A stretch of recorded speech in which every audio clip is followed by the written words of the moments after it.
Sige, bilis! Ayun na! Abutan ko na! Abutan! Ay, sandali! Ko! Sandali! Hindi mo kami!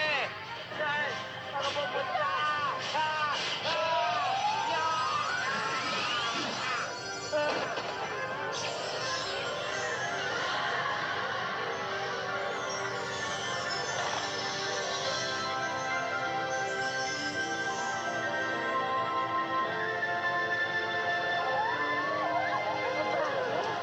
Babae ang aking apo!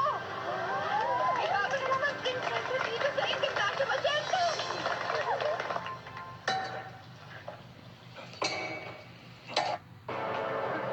Bakit? Gago! Huwag ka magbibiro ng ganyan!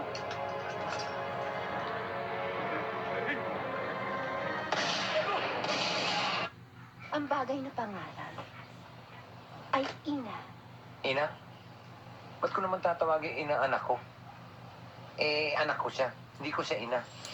Pilosopo ko talaga, Tagalupa. Hindi, cute lang. Daddy, bakit hindi na lang kaya Besa? Short for Benok and Aiza. Yun! Gusto ko yun, Tol. Anong tingin mo, Daddy? Besa? Lanyawang Binesa? Bensa tayo dyan? Mas pangit eh.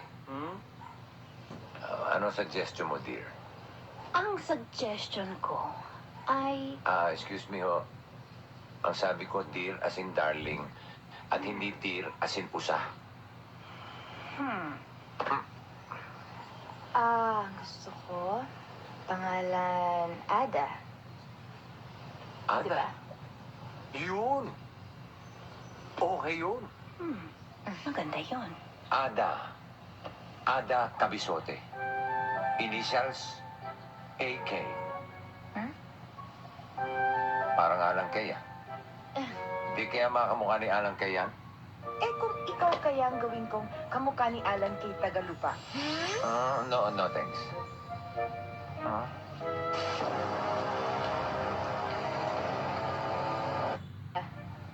Meron akong gustong sabihin sa inyong dalawang mag-asawa. Ano ho yun, Ina?